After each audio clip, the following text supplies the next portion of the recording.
দর্শক আমন্ত্রণ জাগো তারকার আজকের আয়োজনে। আপনাদের সঙ্গে আছি আমি অনুভা বিশ্বাস এবং আমার সঙ্গে আজ স্টুডিওতে উপস্থিত আছেন বাংলাদেশের একজন প্রতিভাবান অভিনেতা আসাদুজ্জামান আবির। ভাই, আপনাকে আমন্ত্রণ আমাদের আজকের আয়োজনে। Thank you so much. আপনাকে কেমন আছেন আপনি? ভালো। আপনি কেমন আছেন? আমি ভালো আছি ভাইয়া। আপনাকে পেয়ে খুবই ভালো লাগছে আজকে। Thank you. ভাইয়া, আপনার এই অভিনয় জীবনে আসার যাত্রার শুরুর গল্পটা আমরা আর কি জানতে চাই। একদম প্রথমেই যদি ছোট করে একটু জানাতেন। একদম ১ম এ বলতে গেলে আমি তখন ক্লাস 8 এ পড়ি। আ ওই সময়ে ঢাকাতে আমি তখন একটা থিয়েটার দলের সাথে যুক্ত হই। ওইটার নাম হচ্ছে দৃষ্টিপাত নাট্য সংসদ। এটা এখনো আছে, নিয়মিত কাজ করছে। ওই সময় থেকে আমার আসলে অভিনয়ের যাত্রা শুরু, মানে বেসিক্যালি মঞ্চে আরকি। মঞ্চ থেকেই আমার যাত্রা শুরু। আমার ১ম মঞ্চ নাটকের কাজ হচ্ছে মান্নান হীরার একটা নাটক ছিল, 'বিচারপতি ঘুমিয়ে গেছেন'। আচ্ছা। ওই নাটক দিয়ে আমার মঞ্চের যাত্রা শুরু। তারপরে আমার তো পড়াশোনা থিয়েটারে। আমি জাহাঙ্গীরনগর ইউনিভার্সিটিতে ভর্তি হই, নাটক ও নাট্যতত্ত্ব ডিপার্টমেন্টে। ওইখানে আমাদের প্রতি ইয়ারে প্রোডাকশন হতো, সেখানে অভিনয় করা। আ জাহাঙ্গীরনগরের ওই সময়টাতে আমি আরেকটা নাটকের দলের সাথে যুক্ত হই, মঞ্চ নাটকের, 'আরশিনগর', এবং ওইটার সাথে আমি এখনো আছি। হয়তো এখন মঞ্চে কাজ করা হচ্ছে না, অন্যান্য অনেক কারণে। বাট এই তো, মানে এইভাবেই আমার কি বলে অভিনয়ে আসা। বাহ! তাহলে তো বলতে গেলে আপনি একদম পড়াশোনা শিখে প্রপারলি অভিনয় জগতে প্রবেশ করেছেন এবং আপনি যেহেতু মঞ্চ নাটক থেকে শুরু করেছেন, সেহেতু আপনার সেই এক্সপেরিয়েন্সটাও বেশ ভালো বলা চলে। একজন প্রতিভাবান অভিনেতা এই যে কাঠবিড়ালির মতন একটা সিনেমা করে আলোচনায় এসেছেন। কাঠবিড়ালিতে অভিনয় করার পরে এই চরিত্রটা আপনাকে কিভাবে বদলে দিয়েছে? কাঠবিড়ালিতে অভিনয়ের পরে চরিত্রটা বদলে দিয়েছে ঠিক এইরকম না। মানে হ্যাঁ, এই মানে একটা গল্পে কাজ করলে বা একটা চরিত্রে কাজ করলে চরিত্রটা হয়ে ওঠার পেছনের জার্নিটা খুবই ইন্টারেস্টিং হয়। মানে এবং কাঠবিড়ালিতেও ধরেন আমাদের একটা লম্বা সময় ধরে শুট হইছে। মানে এইটার পেছনের গল্পটা একটু স্ট্রাগলিং গল্প। আমরা খুবই একদম তরুণ কিছু আ মানুষ একসাথে মিলে আমরা এই ছবিটা করেছিলাম। আ তো ওই সময়ে আমাদের নানা ধরনের ডিফিকাল্টিজ ছিল এই ছবিটা করতে গিয়ে। সো দেখা যায় কি, মানে নরমালি যেটা হয় যে একটা সিনেমার শুটিং আপনার ১ মাস ২ মাসের মধ্যেই মোটামুটি ওভারঅল আমি যদি কি বলে গ্রসলি বলি, সেক্ষেত্রে শেষ হয়ে যায়। কিন্তু কাঠবিড়ালি আমরা অলমোস্ট ২ বছর ধরে শুট করেছিলাম। তো ওই ২ বছর ধরে এই ক্যারেক্টারটাকে ক্যারি করাটা একটা ডিফারেন্ট ব্যাপার ছিল আরকি। এবং মানে একটা চ্যালেঞ্জিং ব্যাপার। চ্যালেঞ্জিং ও ছিল।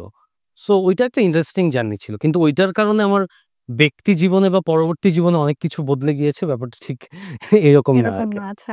আ কাঠবিড়ালির পরেই কিন্তু আসলে আপনি আলোচনায় এসেছেন এবং আমরা এরকম একজন সম্ভাবনাময় অভিনেতাকে চিনতে পেরেছি। বাংলাদেশ ইন্ডাস্ট্রি চিনতে পেরেছি। কিন্তু এরপরে আপনার আর তেমন কোনো কাজ আমরা দেখিনি সিনেমাতে। এই ব্যাপারটাকে আপনি কিভাবে ব্যাখ্যা করবেন? এইটাকে ব্যাখ্যা করতে হলে কাঠবিড়ালিটা আসলে এমন সময়ে আসলো যে সময়টাতে আপনার মানে কাঠবিড়ালি যখন হলে রিলিজ হয়, এর পরবর্তীতেই কিছুদিন মাসখানেকের মধ্যে আমাদের কোভিডটা চলে আসে আরকি। এবং ১ম আমাদের যেই দেশে যে লকডাউনটা ঘটে, সেটা কাঠবিড়ালি যখন হলে চলে তখন আই গেস ১ মাস মাত্র পার হয়েছে আরকি। এরপরেই লকডাউনটা চলে আসে। সো এই কারণে দেখা যায় যে হলে ছবিটা খুব একটা বেশিদিন ওয়ার্ক করে না। পরবর্তীতে এটা হইচইয়ের কাছে যায়। হইচই আমাদের এই ছবিটাকে নেয়। নেওয়ার পরে সেইখানে বেশ আমরা একটা সাড়া পাই। এবং কিছুদিন আগে আবার হইচই দেখলাম যে হচ্ছে ছবিটাকে আপনার সবার জন্য উন্মুক্ত করেই ওদের YouTube এ দিয়ে দিয়েছে আরকি। এরপরে আবার দেখি যে এটা নিয়ে কথা হচ্ছে। তো আমার কাছে ইন্টারেস্টিং আ মজার ব্যাপার হচ্ছে যে এইটা সেই ২০১৯ সালের একটা মানে করা কাজ। তখন আমি বয়সেও ছোট ছিলাম। মাত্র অনার্স 3rd ইয়ারে পড়ি। পড়াশোনা শেষ হয়নি। সো এইটা নিয়ে যে মানুষ এখনো কথা বলতেছে, এইটা আমার জন্য খুবই একটা অনেক বড় পাওয়া আসলে। মানে মানে ইন্টারেস্টিং ব্যাপার আরকি, যে অবশ্যই পাওয়া। যে মানুষ এখনো এইটা দেখে এটার কথা মনে রাখছে। আর পরবর্তীতে আমার কাজ করা হয়নি, কারণ হচ্ছে গিয়ে আমি কাঠবিড়ালির পরবর্তী সময়ে বেশ কিছু নাটকের কাজের আমি অফার পেয়েছি। আ তো যেটা হইছে যে আমার কাছে কনভিনসিং লাগে না এই গল্পগুলা। মানে মোট কথা এরকম না যে আমাকে প্রোটাগনিস্ট ক্যারেক্টারই করতে হবে বা বড় কোনো নায়ক চরিত্র করতে হবে। নায়ক শব্দটার সাথে আমি খুবই ডিসকমফোর্ট আরকি। আমার কাছে অভিনেতা শব্দটা অনেক বেশি ইম্পোর্টেন্ট। তার চেয়ে বড় কথা যে মানে ক্যারেক্টারটা যদি আমার কাছে কনভিনসিং লাগে, তাহলে আমি মানে কাজ করতে চাই আরকি। এখনো করতে চাই। বাংলাদেশের এই যে আমাদের মিডিয়া ইন্ডাস্ট্রিতে যদি আমি বলি, তাহলে এই যে পড়াশোনা শিখে আসার যে ব্যাপারটা, একদম প্রপারলি ও পড়াশোনা শিখে এসে অভিনয়ের সাথে জড়িত হওয়ার যে ব্যাপারটা খুব কমই দেখা যায়। তো সেক্ষেত্রে আসলে আমরা এমন একজন প্রতিভাবান শিল্পীকে পেয়েছিলাম, পেয়েছিলামই বলবো আমি ব্যক্তিগতভাবে যে কিনা প্রপারলি পড়াশোনা শিখে এসে আসলে অভিনয় জগতে অভিনয় করতে শুরু করেছে এবং নাট্যমঞ্চ দিয়ে যার জীবনে যাত্রা শুরু হয়েছে, অভিনয় জগতে যাত্রা শুরু হয়েছে।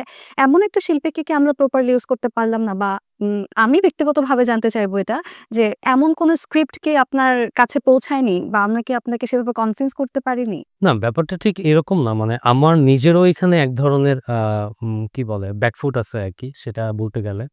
যে ধরেন আমার ডিরেক্টরদের সাথে কমিউনিকেশনসটা মানে অভিনয় সম্পর্কিত আমার পার্সোনাল মানে অভিনেতা হওয়ার বা অভিনয় সম্পর্কিত কমিউনিকেশনসটা একটু পচা বলা চলে। দেখা যায় ধরেন আমি যেহেতু ব্যাক এন্ডে কাজ করি, মানে আমি ক্রিয়েটিভ প্রোডিউসিং করি বা প্রোডিউসিং করি। আমি এখন একটা প্ল্যাটফর্মের সাথে যুক্ত আছি। আচ্ছা, আচ্ছা। তো যেটা হচ্ছে যে আমরা যখন একটা স্ক্রিপ্ট নিয়ে বসি বা ক্যারেক্টার ডিস্ট্রিবিউশন করি, দেখা যায় যে আমাদের সাথে যে সকল অভিনেতারা নিয়মিত কমিউনিকেশনসে আছে, তো এদের কথাই কিন্তু আমার প্রথমত মাথায় আসে। সো আমার যেটা মানে কমিউনিকেশনস প্রবলেম আমি বলব সেটা হচ্ছে যে আমি ডিরেক্টরদের কাছে আমি যে অভিনয়টা করতে চাই এইটা আমি কখনো জানাইনি আরকি। সো এইটা একটা প্রবলেম আমার মনে হয় আরকি পার্সোনালি যে এটা একটা প্রবলেম হতে পারে। আর দ্বিতীয়ত হচ্ছে যে আমি যেই ধরনের চরিত্র আসলে করতে চাই, মানে আমি ক্যারেক্টার আর্টিস্ট হইতে চাই, আমি নায়ক হতে চাই না, আমি অভিনয়টা করতে চাই। সো সেই ধরনের চরিত্র আসলে আমি অবশ্যই কাজ করব আরকি। আপনি বলছিলেন স্ক্রিপ্টের কথা। এখন যদি আমি জানতে চাই যে নাটক এবং চলচ্চিত্রের মধ্যে আসলে বিশেষ কি পার্থক্য আছে স্ক্রিপ্টে যদি আপনি বলতেন? চলচ্চিত্র বলতে থিয়েটার ফিল্ম যেটা, এটার স্কেলটা অনেক বড় হয়। মানে এটার গল্পটাও অন্যরকম হয়। নাটকের আমাদের এখানে যদি চিন্তা করি নাটকের আমাদের বাজেটও কম থাকে। আ ইভেন মানে বাজেট কম মানেই যে গল্প অনেক মানে সংকুচিত হয়ে যায় ব্যাপারটা এরকম না। মানে আপনার ডিফিকাল্টিজ যেখানে অনেক বেশি সেখানে মানে ওয়ে আউটও অনেক বেশি থাকে আরকি। সো আমাদের এইখানে এখন দেখা যাচ্ছে যে নাটকগুলা মানে আমার কাছে যে গল্পগুলো আসছে মানে আপনার কাঠবিড়ালি পড়ে সেগুলো এই একটু আপনার ইউনিভার্সিটিতে পড়ে, তারপর একটা প্রেম হয়, প্রেমটা একটু ভেঙে যায়। তারপর আবার সেটা জোড়া লেগে যায়। তো আমি পার্সোনালি আমি বলতেছি যে আমি এইটাতে খুব একটা কনভিন্স হই নাই আরকি। যে আমি আরেকটু চ্যালেঞ্জিং কোনো একটা ক্যারেক্টার খুঁজছিলাম। যেই কারণে হয়তো আমার নাটকে কাজ করা হয়নি। তার মানে এই না যে আমি কাজ করতে চাই না। আমি কাজ করতে চাই। যদি আমি এরকম কনভিন্সিং ক্যারেক্টার পাই আমি অবশ্যই কাজ করব। সেটা নাটক হোক, চলচ্চিত্র হোক, সেটা হোয়াটএভার শর্ট ফিল্ম হোক, যেকোনো অডিও ভিজুয়াল মাধ্যম হোক আরকি। মানে আপনি অভিনয়টা আমি করতে চান। অভিনয়টাই করতে চাই। এবার একটু জানতে চাইবো ভাই আপনার বর্তমান ব্যস্ততা নিয়ে কি করা হচ্ছে বা কি নিয়ে ইদানিং ব্যস্ত থাকছেন? এই সময়ে আমি তো যেহেতু একটা প্ল্যাটফর্মের সাথে যুক্ত আছি, ওইখানে আমি আ কাজ করছি। আপনি বলছিলেন ভাই একটা প্ল্যাটফর্মের কথা। আমি একটু আপনার মুখ থেকে জানতে চাইবো এই ব্যাপারে বিশদ। আচ্ছা, আমি চরকিতে আছি ক্রিয়েটিভ প্রোডিউসার হিসেবে। ওখানে আমার এই তো বছর ৩ হলো। হুম, হুম। চরকিতে ক্রিয়েটিভ প্রোডিউসারের কাজ হচ্ছে বেসিক্যালি একদম আইডিয়া লেভেল থেকে। মানে যখনই ধরেন চরকি যেই শোজ গুলা করে, সেটা সিরিজ হোক, ফিল্ম হোক, সেই শোজ গুলোতে ক্রিয়েটিভ প্রোডিউসার একদম আইডিয়া ডেভেলপমেন্ট থেকে শুরু করে আপনার ওটিটি রিলিজ পর্যন্ত এর মাঝখানে যে প্রত্যেকটা ফেজ আছে, সেটা শুটিং বলেন, এডিটিং বলেন, পোস্ট প্রোডাকশন বলেন, সব জায়গাতে ক্রিয়েটিভ প্রোডিউসার ক্রিয়েটিভলি ইনভলভ থাকে ওই প্রজেক্ট গুলোতে। একজন অভিনেতা থেকে এই যে ক্রিয়েটিভ প্রোডিউসার হিসেবে কাজ করছেন, এই ব্যাপারটাকে আসলে আপনি কিভাবে এনজয় করছেন? অভিনেতা থেকে ক্রিয়েটিভ প্রোডিউসার অবশ্যই এনজয় করছি। কারণ হচ্ছে গিয়ে ধরেন এখানে নতুন, নতুন গল্প নিয়ে কাজ করা হচ্ছে। হয়তো অভিনয়টা করা হচ্ছে না। বাট প্রতিনিয়তই ধরেন আপনি একটা গল্পের থ্রুতে যাচ্ছেন, জার্নির মধ্যে দিয়ে যাচ্ছি। ক্যারেক্টার নিয়ে এনালাইসিস করা হচ্ছে। নতুন, নতুন গল্প, নতুন, নতুন চরিত্র হুম। সেটার মধ্যে দিয়ে যাওয়া, ওইটাকে ডেভেলপ করা। সেইটা আবার যখন স্ক্রিনে আসে সেটা নিয়ে যখন মানুষ কথা বলে, সো এই জিনিসটা দেখতে ভালোই লাগে। খারাপ লাগে না। এই যে একজন অভিনেতা থেকে একজন কনটেন্ট ক্রিয়েটর বা কনটেন্ট মেকার বলি বা প্রযোজক বলি, এই যে আ একটা স্থানান্তরের ব্যাপারটা, এই স্থানান্তরের ব্যাপারটা আসলে কিভাবে ঘটলো? মানে এই চিন্তাটাই কেন আসলো যে আমি অভিনয়ের পাশাপাশি প্রযোজনায় আসবো অথবা আমি কনটেন্ট মেকারে আসবো? প্রযোজনার এই চিন্তাটা আসলে ধরেন যেহেতু আমি একদমই ফিল্মেরই মানুষ। ফিল্মের মানুষ বলতে আমি আ যখন ছোট তখন থেকেই আসলে মঞ্চ, তারপর মঞ্চে অভিনয়, সিনেমা বানানো এরকম একটা স্বপ্নই দেখছি। তো দেখা গেছে যে এই ফিল্ডের কাজগুলাই আমার জন্য অনেক সহজ। যেহেতু আমার মাইন্ড সেটআপ ওইভাবেই ছিল। তো অভিনয় থেকে প্রযোজনায় আসা বলতে যে আমি তো আসলে ব্যাকএন্ডেরই মানুষ ছিলাম। কাঠবিড়ালিতে যে আমি অভিনয় করব সেটাও আমার খুব একটা জানা ছিল না। কারণ আমি ওই টিমেরই পেছনের মানুষ। আচ্ছা। তো সামহাউ তারপর ওইখানে অ্যাক্টিং করা হইছে আমাকে। এইটা আমার জন্য খুব ডিফিকাল্ট হয়নি। যে এমন না যে আমি আগে মানে না অভিনয় দিয়ে শুরু করেছি। তারপরে একদমই আমি ক্যামেরার হুম। পেছনের কাজগুলা বুঝতে শুরু করেছি। বরঞ্চ উল্টো যে আমি ক্যামেরার পেছনেই আগে কাজ করেছি। তারপরে আমি একটা টাইমে গিয়ে স্ক্রিনে অভিনয় করেছি। যদিও মঞ্চের অভিনয়টা আমার আগে। যেমনটি বলছিলেন আপনি চরকির সাথে যুক্ত আছেন। আ এখনকার মিডিয়ার কাজগুলো কিন্তু ধরন অনেকটা পাল্টেছে। যেমনটা আমরা দেখতে পাচ্ছি। তো একজন আ অনলাইন স্ট্রিমিং এ কাজ করার অভিজ্ঞতার থেকে যদি আমি আপনার কাছে জানতে চাই যে মানুষের এই যে আ টেস্ট এর যে চেঞ্জ এর ব্যাপারটা আমরা বলি বা মিডিয়ার এই যে কাজের চেঞ্জ এর ধরনটা যদি বলি, এটার সাথে কি আসলে খাপ খেয়ে চলতে পারছে চরকি? বা দর্শক আসলে যেটা চাচ্ছে এখন যা দেখতে চাচ্ছে চরকি কি সেটা দেখাতে পারছে, সেটা দিতে পারছে? অবশ্যই আমার মনে হয় পারছে। কারণ হচ্ছে গিয়ে দেখেন চরকি প্রতিনিয়তই তাদের আ আ কনটেন্ট গুলা কনজিউমার এর টেস্ট অনুযায়ী বা এই সময়ে মানে সময়ের সাথে কোন গল্পগুলা আসলে আমাদের দর্শক দেখতে চায় বা হচ্ছে দেখতে পছন্দ করে, সেই ধরনের এনালাইসিস বা স্ট্র্যাটেজিক প্ল্যানিং থেকে আমাদের কনটেন্ট গুলা ডিজাইন করা হয়। সো আমার মনে হয় যে চরকি আ সেদিকেই আগাচ্ছে আরকি। আমরা আয়োজনের এই পর্যায়ে একটা র‍্যাপিড ফায়ার সেগমেন্ট খেলবো ভাই। আপনি কি রেডি? হ্যাঁ, প্লিজ। অভিনেতা না প্রযোজক নিজেকে আসলে কোন পরিচয় দেখতে প্রেফার করেন? দুটোই। যেকোনো একটা যদি বেছে নিতে বলি? এখন তো অভিনয় করছি না, তার মানে অভিনেতা। যদি নিজেই নিজের জীবনের কোনো সিনেমা বানান বা যদি বায়োপিক হয় সেটার নাম কি দিবেন? এটা তো ভাবি নাই। প্রিয় নায়ক? প্রিয় নায়ক না, প্রিয় অভিনেতা ইরফান খান। আচ্ছা, বাংলাদেশে? বাংলাদেশে তো অনেকেই আছে। সবার অভিনয় আমার মোটামুটি ভাল লাগে। মোশাররফ ভাই, চঞ্চল ভাই, আ তারপর শরীফুল রাজ। প্রিয় অভিনেত্রী? জয়া আপার কাজ আমার ভাল লাগে। বা দারুণ। জয়া আহসান। ওকে। প্রিয় সঙ্গীত শিল্পী? আমার ছোটবেলা হাবিবের গান শুনে অনেক সময় কাটছে। হাবিব আ ম ওয়ান অফ দ্য ফেভারিট। আপনার প্রিয় সিনেমা? প্রিয় সিনেমা তো অনেক। সিনেমা তো ধরেন একটা মুডের সাথে ডিপেন্ড করে যে কোন মুডে আমি কোন সিনেমাটা দেখি। এইটার লিস্ট বলে আসলে এক কথায় একটা সিনেমাকে ডিফাইন করা একটু টাফ আসলেই। না তারপরেও থাকে না আমাদের বাংলাদেশে তো অনেক ভালো, ভালো কাজ হচ্ছে। তো সেই দিক থেকে অ বাংলাদেশী কাজ আপনার কোনটা বেশি ভালো লেগেছে? কোনটা মন ছুঁয়ে গেছে? এরকম কোনো পছন্দের কাজ? মাটির ময়না। বাহ! দারুণ আমারও পছন্দের একটা সিনেমা। আপনার অনুপ্রেরণা কে? এই অনুপ্রেরণা আসলে আমি একেক সময় একেক জায়গা থেকে পাই। মানে ঠিক এরকম কোনো ফিক্সড ইয়ে নেই যে এইটাই আমার অনুপ্রেরণা।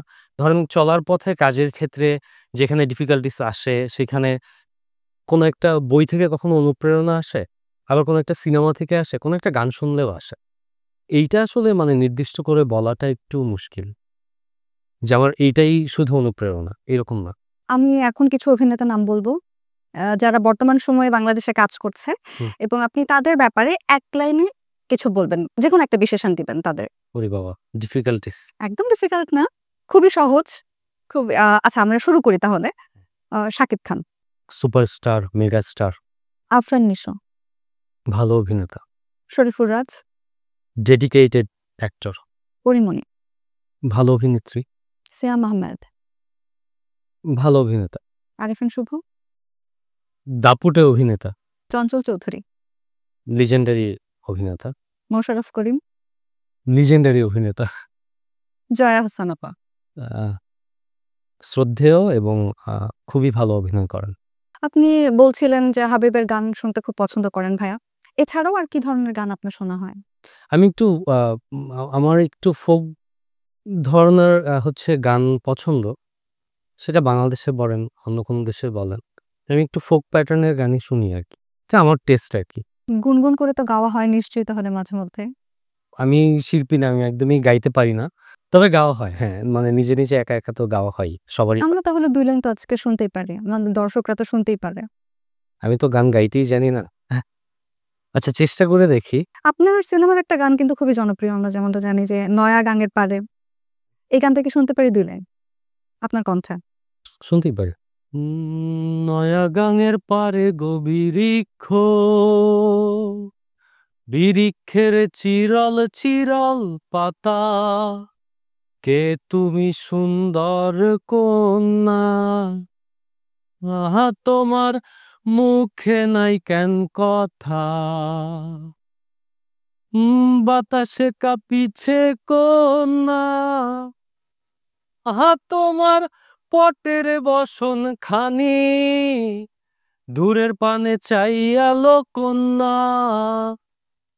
কেনে দুই চোখে ঝরে পানি নয়া গাঙের পারে গো বিরিক্ষ বিরিক্ষের চিরল চিরল পাতা কে তুমি সুন্দর কন্যা আহা তোমার মুখে নাই কেন কথা।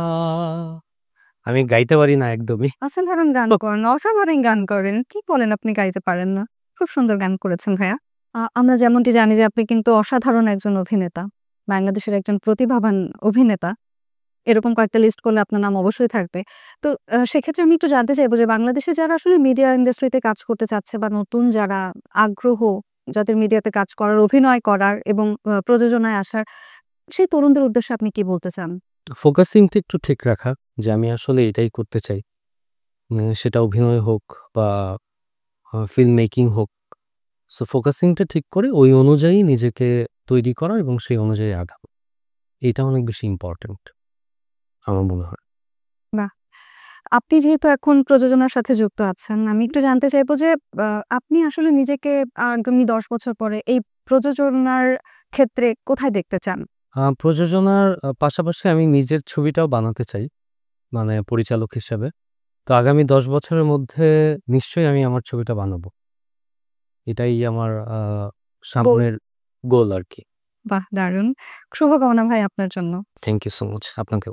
ভাই আমরা আমাদের আয়োজনের একদমই শেষ পর্যায়ে চলে এসেছি। শেষ করার আগে আপনার কাছে একটু জানতে চাইবো যে আপনাকে দিয়ে এখন যারা কাজ করার চিন্তা করছে বা আপনাকে নিয়ে যারা কাজ করার চিন্তা করছে, তাদের উদ্দেশ্যে আপনি এক বাক্যে কি বলতে চান? আমাকে একটা মানে দারুণ অভিনয় করার চরিত্র দিন, আমি অভিনয় করব। আমরাও আশা করছি আপনার থেকে এরকম ভালো, ভালো কিছু কাজ দেখার। এমন সম্ভাবনাময় একজন অভিনেতাকে আমরাও হারাতে চাই না। আমিও চাই না, আমিও অভিনয়টা করতে চাই।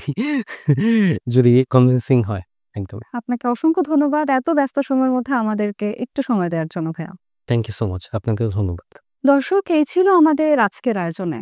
আবার দেখা হবে অন্য কোনো আয়োজনে অন্য কোনো অতিথির সঙ্গে। ততদিন ভালো থাকবেন, সুস্থ থাকবেন, জাগো নিউজের সঙ্গে থাকবেন। ধন্যবাদ সবাইকে।